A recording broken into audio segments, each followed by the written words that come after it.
There are wounds that live inside you that don't speak in words. They don't scream. They don't demand. They just wait quietly under your skin, folding themselves into the rhythm of your days. Some of them are decades old. Some you don't even remember where they began. But they've been shaping the way you walk into rooms, the way you avoid silence, the way you question your worth when everything goes quiet. This is not weakness. This is not failure. This is the result of a fractured inner lens, one that learned to survive pain by not looking directly at it. What if your pain isn't a scar on your soul, but a projection of something unresolved, replaying itself like a memory loop you never asked for? What if the reason you haven't healed isn't because you're broken, but because the image your mind is holding of yourself is outdated? Neuroscientist Karl Pribram believed the brain doesn't store memory the way we think it does. It doesn't file events into a chronological drawer and seal them with dates. Instead, he revealed that memory, and by extension, emotion, is processed holographically. That means your trauma is not a fixed event stuck in the past. It's a frequency, a pattern of interference still active in the field of your perception. Every time you relive a pain, you're not recalling it, you're reprojecting it. That's why time alone doesn't heal. Because healing has nothing to do with distance from what happened, and everything to do with how you've stored it inside you. Pribram's work showed us that the brain works like a lens, bending, shaping, and filtering the raw data of experience into the world you perceive. But if that lens is clouded by unresolved frequencies, the image it projects will always return you to the same place: confusion, exhaustion, emotional repetition. And this is where Joe Dispenza's work becomes essential, because he reminds us that when a new intention is paired with elevated emotion, when you consciously generate gratitude, compassion, forgiveness, your brain rewires, your lens clears, you interrupt the loop, you stop living the same hologram over and over. So this is not a video about escaping pain. This is not about forgetting, numbing, or rushing your healing. This is about looking into the mirror that your life has become and realizing you don't need to break it. You just need to change the light behind it. For the next few minutes, I want to guide you through something different. Not a spiritual checklist, not a promise that everything will magically fall into place, but a decoding, a return, a soft and courageous re-entry into the hologram your soul has been trapped inside for too long. This is about learning how to project a new one, intentionally, slowly, deeply. And if something in you, however small, feels ready to reclaim the energy you've left in old rooms, old memories, old versions of yourself, then stay with me. If this resonates with you already, subscribe now, because what comes next is just the beginning. Leave a comment and let me know if you've ever felt like your pain was echoing a pattern. Share this with someone whose soul might be asking for a quiet revolution. And don't just listen. Feel. Breathe. This is a space for you to remember that healing was never about perfection. It was about perception. Let's begin. Subtle sabotage. Why your healing efforts don't last. You've tried. More times than you can count. Meditation, journaling, energy clearing, affirmations. And for a while something shifts. You feel lighter, calmer. But then it returns. The same ache, the same silence in the heart, the same spiral of thoughts you thought you had already outgrown. It's frustrating, isn't it? This cycle of awakening and collapse, expansion and retrocesion. And somewhere deep down you begin to wonder, what's wrong with me? But maybe that's not the right question. Maybe the question is, what part of me is still trying to heal while holding on to who I was when I was hurt? Because here's what no one talks about. Most people attempt to heal while still vibrating at the frequency of their wound. They carry the identity of the pain into the practice meant to release it. They show up to rituals not as the version of themselves that wants to grow, but as the version that was abandoned, ignored, betrayed. This is where the sabotage begins, silently, invisibly, but with precision. When your healing practice becomes a form of emotional escape, it stops working. You're not healing, you're distracting. You're performing peace instead of metabolizing pain. It's not intentional. It's a coping mechanism disguised as self-care, but the soul always knows. It feels when you're using the practice to avoid the confrontation. It feels when the ritual becomes a checklist and it starts to resist. Think of it like this. You're watching a movie on a screen. You don't like it. The story hurts. So you try to change the ending by scratching the surface. You chant, you visualize, you pray. But you forget one thing. The movie isn't on the screen. It's in the projector. And the real hasn't changed. The subconscious is that real. It holds the frequency you still identify with, the one that says, I am still the one who was hurt. As long as that vibration stays active beneath your healing efforts, you'll be looping. Over and over. Different practices. Same result. But that's not a reason to stop. It's a reason to begin differently. Not from the wound, but from the awareness of how you've been protecting it. This is the first shift. It's not about doing more. It's about doing with presence, with clarity, with willingness to meet the frequency behind the ritual. Because healing doesn't begin when you feel ready. It begins when you realize you've been trying to heal as someone you no longer have to be. The hidden frequency of grief, where blocked energy lives. There is a form of sadness that doesn't cry, it doesn't scream, it doesn't even speak. It just sits quietly beneath your skin, woven into the way you breathe, the way you hesitate before joy, the way you flinch at softness. This grief isn't loud, it's ancestral, subtle. It's not the grief of a single loss, but the accumulated resonance of moments your body never fully released. And it lingers not as memory, but as distortion, an energetic interference that shapes the way you perceive time, self-worth, and connection. This is not just emotional, it's vibrational. According to Karl Pribram's research, emotional experiences are stored not in a fixed location of the brain, but within frequency domains. Your memories don't live in the past, they live in your vibrational geometry. That means grief is not something you left behind. It's something that still lives inside your field, reverberating in waves, folding space and time around its presence. You may feel it as fatigue, as that hollow behind your smile, as the tightness in your chest when you wake up. It doesn't always announce itself clearly. It doesn't need to. Because it's encoded in your posture, your tone, the pauses between your words. And because it's so subtle, most people never realize how much it's costing them, not just emotionally, but neurologically, hormonally, spiritually. There's a grief that doesn't belong to any one event. It's the accumulation of not being seen, of being strong for too long, of holding space for others while neglecting yourself. It becomes embedded in your electromagnetic field like a standing wave, a frequency that stays in place, repeating its shape, distorting your sense of the present. But here's the invitation. You don't need to relive the story to transmute the energy. You don't need to re-enter the pain to heal it. What you need is coherence, bringing into conscious breath what your body has kept underground. Just 7 minutes. 7 minutes of intentional breath work paired with a gentle memory, not to analyze it, but to feel where it still echoes in your body. Breathe into it. Witness the reaction. Not the event, the reaction. This is not analysis. This is liberation. Because when you bring attention to sensation, not narrative, you invite your nervous system to complete a cycle that was interrupted. And in that completion, something ancient softens.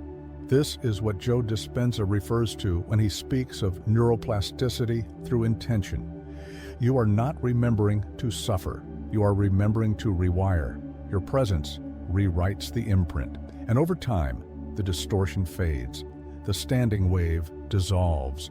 What once felt like a permanent scar becomes a gentle imprint, no longer loud, no longer looping, just a quiet frequency, finally returned to silence. The myth of letting go. Why you can't release what you've never held fully. We've all heard it. Just let it go. As if pain were a balloon we accidentally clutched too tightly, as if trauma could be released like breath through parted lips. But what if the truth is more inconvenient? What if the reason you can't let go is because you've never truly held it? You can't release what you've never fully digested. And most of what we call healing is, in truth, a silent resistance, an attempt to avoid the full depth of emotion by covering it with light. We speak of forgiveness, of moving on, of positivity, but underneath the wound remains unacknowledged, unseen, unfelt. And in its invisibility, it grows heavier. Unprocessed emotion doesn't disappear, it crystallizes. It hardens into behaviors, beliefs, patterns that seem unrelated, yet are born from the same untouched core. It becomes the voice in your head that doubts joy, the tightness in your throat when you're asked to receive, the avoidance of mirrors, of silence, of softness. Pain that isn't metabolized becomes psychic weight, dragging behind you, distorting your posture toward life. But here is the paradox.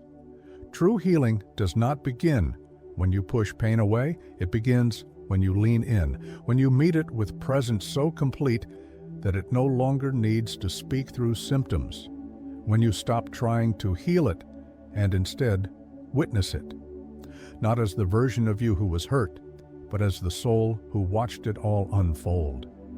Imagine that for a moment.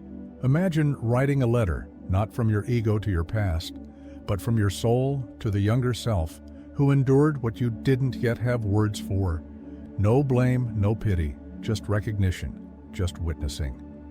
Because when you witness pain without identifying with it, you alchemize it. You're not letting go, you're transmuting pain into pattern, pattern into perception, perception into power. And what was once a source of shame becomes a symbol of wisdom, not because it didn't hurt, but because you let it shape you without letting it define you. This is the myth of letting go. We were never meant to discard our pain like trash. We were meant to transform it, to hold it close until it tells us what it came to teach. And when it's heard, truly heard, it doesn't need to stay. It leaves on its own, quietly with gratitude, because it was never your enemy, it was your messenger. And you finally listened. Time is not linear, and neither is your healing. We've been conditioned to believe that healing should unfold like a staircase, one step, then the next. A logical sequence, a beginning, middle, and end. But that's not how pain lives in the body, and it's not how healing moves through the soul. Pain doesn't respect chronology. It surfaces when you least expect it, on a calm afternoon, during a joyful moment, in the middle of laughter. A smell, a sound, a glance can pull you into a version of yourself you thought had already healed. And for a moment you feel like you've gone backward. But you haven't. You've gone deeper. That's because time, in the realm of consciousness, is not linear. Karl Pribram's holographic model of the brain reveals something profound. Your mind accesses memory not as a timeline, but as a field. Every moment you've lived still exists in the now, not as a story, but as an energetic possibility. That means your inner child, your wounded self, your healed future, all coexist within your present awareness. This is not just theory. It's the reason why a single song can bring tears from decades ago, why a touch can resurrect a feeling that was never spoken. Your nervous system isn't confined to the clock. It moves through sensation, through frequency, and your healing reflects that same fluidity. The truth is, you are not moving forward. You are moving inward, spiraling through layers of yourself you once buried to survive. Layers that now rise, not to punish you, but because you are finally strong enough to meet them. Imagine this. Each morning, before the world speaks to you, you speak to yourself. Not the version wrapped in yesterday's fear, but the version that already remembers how it feels to be whole. In just 3 minutes, you close your eyes and visualize that healed self. Not as an idea, but as an energetic presence. Offer your present self that energy. Let it saturate the body. Let it inform your choices. Let it reshape your posture toward life. This is the power of non-linear healing. It doesn't demand time. It demands depth, a willingness to sit with what arises, even when it contradicts the story you've told about your progress. And in that depth, something miraculous happens. You stop measuring your growth by distance from the past and start feeling it as intimacy with your essence. Because healing isn't about moving on. It's about returning again and again to the truth that never left. Your pain is not yours alone. It's ancestral code asking to be resolved. There are emotions in your body that don't belong to your story, fears that never began in your memory, patterns you've repeated not because you chose them, but because they were embedded in you before you even knew who you were. Your pain may not be yours alone. It may be ancestral, a frequency passed through blood and silence, through glances at the dinner table, through unfinished sentences and inherited behaviors. What you carry may be a code, transmitted, not explained, felt, not understood. Epigenetics has shown us what ancient wisdom always knew. Trauma is not just remembered. It is recorded, not in your mind, but in your biology. The body doesn't forget what the family never healed. Karl Pribram's holographic model goes further, suggesting that memory, emotion, and identity don't live in fixed locations, but in a vibrational field. You don't just inherit DNA, you inherit resonance. That means the sadness you can't name, the shame you've never earned, the self-doubt that seems older than your years. Might all be echoes of voices, never given space to speak. You are not broken. You are reverberating with frequencies left unresolved. But what if your role is not to suffer through them, but to complete them? What if you're not the end of a painful lineage, but the one it's been waiting for? Healing ancestral code is not about blaming those who came before. It's about becoming the presence they never had, becoming the interruption to a pattern that has looped for generations. You don't do this through logic. You do it through presence, through ritual, through intimate conversations with the unseen. Once a week, sit with water. Let it mirror you, let it soften you, and speak. Speak aloud to those who could not speak for themselves. Speak as if your voice were not only yours, but a tuning fork, recalibrating an entire lineage, not to correct the past, but to cleanse the echo of it in your present. You don't need to know their names, you only need to feel their weight, because the soul doesn't communicate in facts, it communicates in frequency. And when you stop running from the ache you don't understand, you might hear something extraordinary, the gratitude of those who lived in silence, now finding freedom through your voice, through your breath, through your choice to stay present. You are not just healing for yourself, you are healing as the living prayer of all those who couldn't. The brain as a sacred mirror, what Karl Pribram knew about the soul. Healing is not a straight path. It is a holographic unfolding, layers radiating outward, each ritual rippling through the entire field of your being. Every small intention, every moment of presence creates shifts far beyond what you can see or measure. The brain, as Karl Pribram revealed, is not a passive recorder, but an active interpreter, a sacred mirror reflecting not only what you have experienced, but how you choose to perceive it. Reality does not exist separate from you. It is created by the lens you bring to it. This means the inner world you cultivate every day through your thoughts, emotions, and quiet moments is not just personal. It is the source of the outer world you live in. Neville Goddard put it simply when he said, "The world is yourself pushed out." Your external life is a mirror of the inner narrative you have rehearsed, again and again, consciously or not. The 21 days ahead are more than a series of spiritual practices. They are a reprogramming of the inner field, a persistent reweaving of your vibrational hologram. This is not about erasing the past or denying your pain. It is about learning to hold it differently, to shift the pattern of interference, to invite new frequencies of possibility, to take root where old wounds once ruled.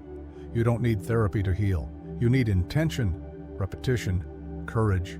The courage to stop waiting for permission from the world, from your mind, from your own self, to begin transforming what has felt stuck for so long. You are invited to become both the artist and the observer of your inner hologram, learning to paint with new colors, to light new shadows, and to release the grip of old projections. Healing is not distant. It is here, now. It is you, seen and honored in your entirety. The sacred mirror is ready. What image will you choose to reflect?